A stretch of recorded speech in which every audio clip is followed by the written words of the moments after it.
வாங்க இன்றைக்கி கௌரி சமையலறையில் சூப்பராக நம்ம எல்லாத்துக்கும் ரொம்ப பிடிச்ச ஹோட்டலில் கொடுக்குறாங்க இல்லையா சாம்பார் இட்லி, அதை எப்படி அதே மாதிரி டேஸ்ட்டில் வீட்டில் பண்ணுறதுன்னு பார்க்கலாம். இந்த சாம்பார் பண்ணுறதுக்கு துவரம்பருப்பு ஒரு 3/4 கப் எடுத்திருக்கேன். 200 கிராம் அளவுக்கு இருக்கும். இதை ஒரு 15 நிமிஷம் ஊற வச்சுருக்கேன் கழுவிட்டு. இது ஊறினா நல்லா வெந்து வந்துடும். ஒரு 10-15 சின்ன வெங்காயம் உளித்து முழுசாக வச்சுருக்கேன். பூசணிக்காய், மஞ்சள் பூசணிக்காய், இதை பருப்போடு சேர்த்து வேக வச்சு மசிச்சு விடும்போது அந்த ஹோட்டல் சாம்பாரோட டேஸ்ட் வரும். அதை தோலை சீவிட்டு கொஞ்சம் பெருசாக கட் பண்ணியிருக்கேன். நம்ம மசிச்சு விட போகிறோம். இதோட கூட வேக வைக்கிறதுக்கு ஒரு சின்ன சைஸ் பெரிய வெங்காயம் வச்சுருக்கேன். இந்த பூசணிக்காயும் பெரிய வெங்காயமும் இதுக்கு நல்ல ஒரு லேசான ஒரு இனிப்பு சுவை, அந்த ஹோட்டல் சாம்பாரில் ஒரு இனிப்பு சுவை இருக்கும்ல, அது கொடுக்கும். ஒரு தக்காளி கட் பண்ணியிருக்கேன். ஒரு நெல்லிக்காய் சைஸ் புளி ஊற வச்சுருக்கேன். இப்போ ஒரு குக்கரில் தண்ணி ஒரு 2 கிளாஸ் அளவுக்கு கொதிக்க வச்சுருக்கேன். இதில் இந்த ஊற வச்ச பருப்பை ஆட் பண்ணிக்கலாம். ஒரு அரை டீஸ்பூன் மஞ்சள் பொடி ஆட் பண்ணிக்கலாம். அப்புறமா 1 டீஸ்பூன் போல் விளக்கெண்ணெய் ஆட் பண்ணிக்கலாம். எப்பயுமே பருப்பு வேக வைக்கும்போது, சுண்டல்லாம் வேக வைக்கும்போது விளக்கெண்ணெய் ஆட் பண்ணால் அது நல்லா சாஃப்டாக வெந்துடும், நல்லா டேஸ்ட் தரும். விளக்கெண்ணெய் இல்லைன்னா வேறு ஏதாவது ஒரு குக்கிங் ஆயில் கூட நீங்கள் ஆட் பண்ணிக்கலாம். இப்போ இது நல்லா கொதிக்கட்டும். இந்த பூசணிக்காய் கட் பண்ணி வச்சுருக்கோம், அதோட இந்த பெரிய வெங்காயமும் கட் பண்ணி போட்டுக்கலாம். சின்ன சைஸ் இருந்தால் போதும், பெரிய வெங்காயமாக இருந்துச்சுன்னா பாதி அளவுக்கு போட்டுக்கோங்க.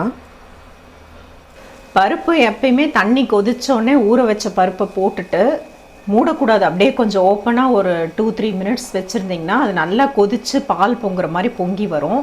அப்போ அந்த செவந்த கலர் வந்து கொஞ்சம் மஞ்சளாக மாறும். தட்டு போட்டு மூடிட்டிங்கன்னா அது ஒரு மாதிரி சிகப்பாக போயிடும். இந்த மாதிரி வைக்கும்போது பருப்பு நல்லா குழஞ்சி வேகும், நல்லா மஞ்சளாக இருக்கும் அந்த சாம்பார். பருப்பு எப்படி வேக வைக்கிறதுங்கிற வீடியோ நான் ஏற்கனவே போட்டிருக்கேன். இப்போ இது நல்லா கொதித்து பொங்கி வரும்போது இந்த பூசணிக்காவும் இந்த வெங்காயத்தையும் இதுலேயே ஆட் பண்ணிக்கலாம்.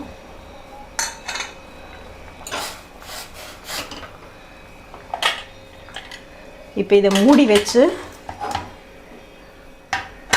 ஒரு 3 விசிலுக்கு வேக வச்சுக்கலாம். இப்போ பருப்பு வெந்துட்டுருக்கு. அதுக்குள்ளே நம்ம ஃப்ரெஷ்ஷாக பொடி பண்ணிக்கலாம். ஒரு அரை டீஸ்பூன் வெந்தயம், 2 டீஸ்பூன் கடலைப்பருப்பு, 3 டீஸ்பூன் கொத்தமல்லி விதை,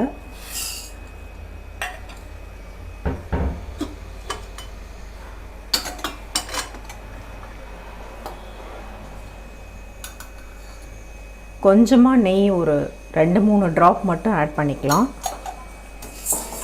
ஆட் பண்ணி இதை வறுத்துக்கலாம். இப்போ காரத்துக்கு தகுந்த மாதிரி ஒரு 5-6 வரமிளகாய் போட்டுக்கலாம்.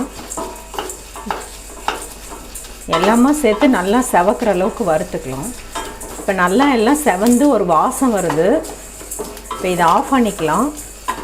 இதை ஒரு மிக்சிக்கு மாற்றிக்கலாம். கட் பண்ணி வறுத்ததை வந்து ஒரு ட்ரை மிக்சியில் போட்டுக்கலாம். முதல்ல இதை நல்லா பவுடராட்ட பண்ணிக்கலாம். சூப்பராக வாசம் அடிக்குது அந்த நெய்யில் வறுத்துட்டு பொடி பண்ணதுனால. இதை நல்லா பவுட்ரு பண்ணிவிட்டு இப்போ இதில் இந்த தக்காளி ஆட் பண்ணிக்கலாம். இதையும் சேர்த்துட்டு கொஞ்சம் தண்ணி வேணால் கூட ஆட் பண்ணிவிட்டு நல்லா ஒரு பேஸ்ட் மாதிரி, நல்லா நைஸான ஒரு பேஸ்ட் மாதிரி அரைச்சிக்கலாம். இப்போ பாருங்கள், பருப்பு, பூசணிக்காய், வெங்காயம் எல்லாம் நல்லா வெந்து போயிருக்கு. இப்போ ஒரு கரண்டி வச்சு நல்லா இப்படி பண்ணவே எல்லாமே அந்த வெங்காயம், பூசணிக்காய் எல்லாமே மசிஞ்சு போயிடும். அந்த மாதிரி பருப்பு எல்லாமே ஒன்று போல் மசிச்சு விட்டுக்கலாம். இப்போ நம்ம அரைச்சி வச்சோம் இல்லையா ஃப்ரெஷ்ஷான மசாலா, அதை ஆட் பண்ணிக்கலாம்.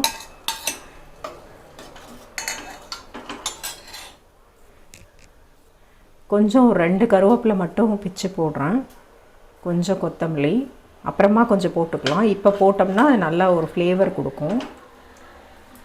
நல்லா இந்த சாம்பார் நிறையா வருங்க. 3/4 கப்பு பருப்பு போடுறோம், கொஞ்சம் பூசணிக்காய் போடுறதுனால இந்த மசாலாவும் அரைச்சி விடுறதுனால நிறைய சாம்பார் வரும். இப்போ இந்த புளி கரைச்சதையும் ஆட் பண்ணிக்கலாம். இப்போ தேவையான அளவு தண்ணி ஊற்றி அந்த சாம்பார் எந்த கன்சிஸ்டன்சி வேணுமோ அப்படி கொண்டுக்கலாம். நான் ஒரு 2 டம்ளர் போல் தண்ணி ஆட் பண்ணேன். இந்த சாம்பாருக்கு தேவையான அளவு உப்பு போட்டுக்கலாம். இப்போ இது கொதிச்சிட்ருக்கட்டும் அடுப்பில். நம்ம இந்த பக்கம் ஒரு பேனில் வெங்காயத்தை வதக்கி இதில் கொட்டிடலாம். இப்போ ஒரு பேனில் ஒரு 3 ஸ்பூன் எண்ணெயில் 1 டீஸ்பூன் கடுகு ஆட் பண்ணுறேன். அது வெடிக்கும் போது பெருங்காயம். இப்போ இந்த வெங்காயத்தை அப்படியே முழுசாக வச்சுருக்கேன், அதை ஆட் பண்ணிக்கலாம். கருவேப்பிலை,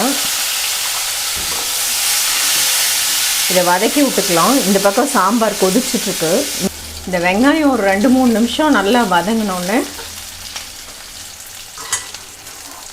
இதை எடுத்து இந்த சாம்பாரில் ஆட் பண்ணிக்கலாம். இது கொதிக்க ஆரம்பிக்குது. இப்போ ஒரு சின்ன டீஸ்பூன் அளவுக்கு வெல்லம் ஆட் பண்ணிக்கலாம். இந்த ஹோட்டல் சாம்பார்லலாம் கொஞ்சம் வெல்லம் போட்டுவாங்க. அப்போ இதெல்லாம் நல்லா கலந்து விட்டு இது ஒரு 2-3 நிமிஷம் அந்த மசாலா புளியோட பச்சை வாசம் போக நல்லா கொதிக்கட்டும்.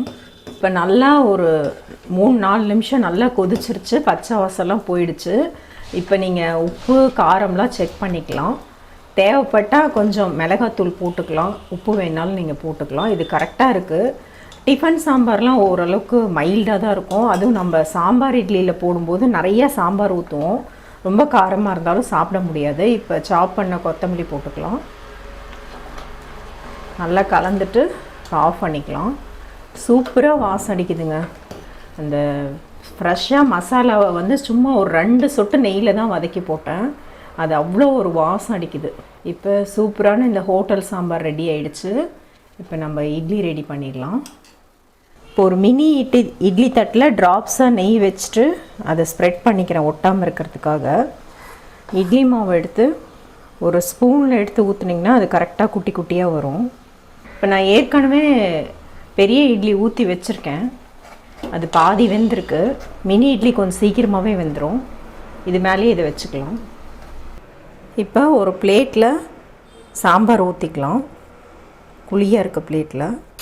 இதில் இந்த மினி இட்லியை அப்படியே அடுக்கிக்கலாம்.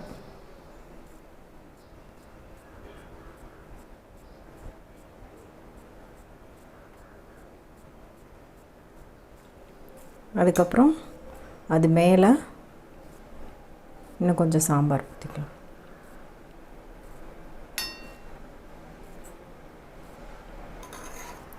அது மேலே சூடாக இருக்கும்போது ஒரு 1/2 ஸ்பூன் நெய் ஆட் பண்ணிக்கலாம்.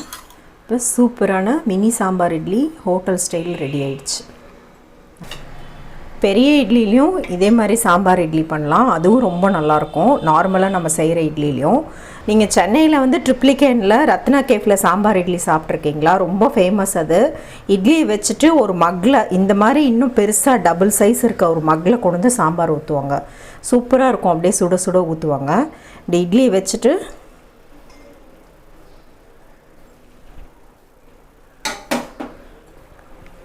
சாம்பார் ஊற்றிட்டு இப்போ இதுலேயும் மேலே சூடாக இருக்கும்போதே நெய் ஆட் பண்ணிக்கலாம். இப்போ பாருங்கள், சூப்பரான சாம்பார் இட்லி ரெடி ஆயிடுச்சு.